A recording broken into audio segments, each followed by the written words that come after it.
ఛానల్‌కి like, subscribe అడగట్లేదు. భారత్ మాతాకి జై అని వినపడాలి. బంగ్లాదేశ్ సరిహద్దుల్లో పోరాటం చేస్తున్న ఆర్మీ సోల్జర్‌కి వినపడాలి. భారత్ మాతాకి జై అని కామెంట్ చేయండి. ఐ లవ్ ఇండియా అని కామెంట్ చేయండి. విషయంలోకెళ్తే హమాస్ అనే పేరు వినపడగానే మనకి గుర్తొచ్చేది హమాస్ యొక్క టన్నెల్స్ యొక్క మాయాజాలం. అనేక టన్నెల్స్ నేల అడుగును తవ్వి దాని ద్వారా రాకపోకలు సాధించడం, బందీలను అక్కడ దాచి ఉంచడం, మారణాయుధాలు దాచిపెట్టడం ఇవన్నీ చేసేటువంటి ఒక భయంకరమైన అత్యంత ప్రమాదభరితమైనటువంటి టన్నెల్ నెట్వర్క్. ఇప్పుడు హమాస్ తారక టన్నెల్ నెట్వర్క్స్ భారత్ బంగ్లాదేశ్ సరిహద్దుల్లో కనిపిస్తున్నాయా? ఎందుకంటే భారతదేశం సరిహద్దు దగ్గర చాలా కట్టుదిట్టం చేసింది. బంగ్లాదేశ్ నుంచి ఎవరైనా చొరబాటు చేయడానికి ప్రయత్నం చేస్తే, అక్రమంగా రావడానికి ప్రయత్నం చేస్తే బార్డర్ సెక్యూరిటీ ఫోర్స్ తగిన రీతిలో జవాబు చెప్తుంది. ఇటీవలే ఆ రకంగా చొరబడేందుకు ప్రయత్నం చేసినటువంటి స్మగ్లర్స్ని భారత్ బీఎస్ఎఫ్ హెచ్చరించింది, వెనక పొమ్మని చెప్పింది. వాళ్ళు మాట వెనక ముందుకు వస్తే వాళ్ళని కాల్చి చంపేసింది. సో బంగ్లాదేశ్ దీని మీద ప్రొటెస్టులు కూడా చేయలేదు, వ్యతిరేకతను కూడా వ్యక్తం చేయలేదు. ఎందుకంటే తేలికొట్టిన దొంగలాగా ఉంది. ఇప్పుడు ఈ రకమైనటువంటి చొరబాటుని ఒక ప్రభుత్వం ఆపడం ఒక ఎత్తు అయితే, రెండవది మన దేశంలో ఉన్నటువంటి బంగ్లాదేశీలు రోహింగ్యాలను గుర్తించి సరిహద్దు దాటించి పంపించడం ఇందుకు ఒక ప్రోగ్రాం.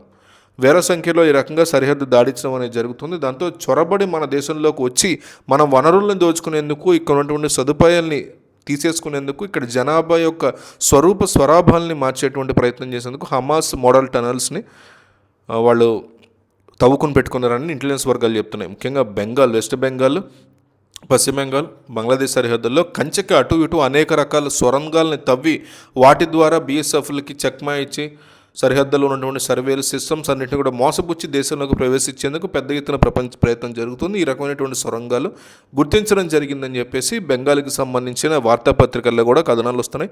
అయితే ఇవి ఎక్కడ పశ్చిమ బెంగాల్లోని ముర్షిదాబాద్ కావచ్చు, 24 పరగణ కావచ్చు, బినాన్పూర్ ప్రాంతం కావచ్చు, ఈ ప్రాంతం అంతా కూడా ఇలాంటి సొరంగాలు ఉన్నాయి. వీటి ద్వారా బంగ్లాదేశ్లో రావడానికి చాలా వరకు సులభమైనటువంటి మార్గంగా మారిపోతుందని చెప్పి ఇంటెలిజెన్స్ వర్గాలు హెచ్చరిస్తున్నటువంటిగా కథనాలు వస్తున్నాయి.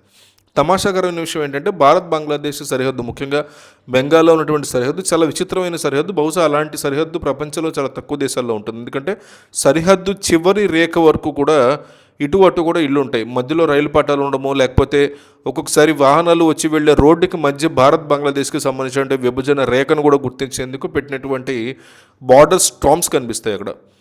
స్టామ్స్. సో ఇక్కడి నుంచి ప్రారంభమవుతుంది ఇండియా, ఇక్కడి నుంచి బంగ్లాదేశ్ ప్రారంభమవుతుంది అన్నట్టుగా ఉంటాయి స్టామ్స్. వెస్ట్ బెంగాల్కి రోడ్డు మధ్యలో ఉంటాయి. రోడ్లో సగం బంగ్లాదేశ్లో ఉంది. ఈ రకమైన పరిస్థితి ఉంది. సో ఇలాంటి ప్రాంతాల్లో అయితే భారతదేశానికి చెందినటువంటి ఇళ్ళు ఏవైతే ఉన్నాయో ఆ ఇళ్ళని ఆనుకుని రైల్వే పట్టాలు ఉంటే అక్కడి నుంచి స్మగ్లింగ్ చేసేటువంటి వాళ్ళు ఇండియాలో ఉన్నటువంటి ఇళ్లలోకి సామాన్లు విసరడం జరుగుతుంది, పోర్ట్ని స్మగ్లింగ్ చేయడం కూడా జరుగుతుంది. సో అటువంటి సరిహద్దులో సొరంగాలు ఉన్నట్టుగా అనుమానిస్తున్నారు. దీని మీద విస్తృతమైనటువంటి నిఘా ఉంచి సర్వే చేయడం అనేది జరుగుతుంది.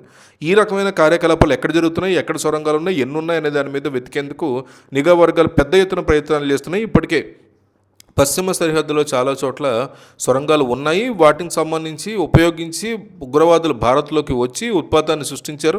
భారత ప్రభుత్వం ఆ ప్రాంతంలో ఎఫెక్టివ్గా సీల్ చేయగలిగింది. రాజస్థాన్లోని కొన్ని ప్రాంతాల్లో రాకపోకలే సొరంగాల ద్వారా జరుగుతున్నప్పటికీ జమ్మూ కాశ్మీర్లోని అనేక సందర్భాల్లో నియంత్రణ సాధించింది. బంగ్లాదేశ్లో కూడా సొరంగాల స్మగ్లింగ్ నెట్వర్క్ని ఉగ్రవాద సంస్థలు వీళ్ళందరూ కూడా కలిసి బిల్డ్ చేస్తున్నట్టు తెలుస్తుంది.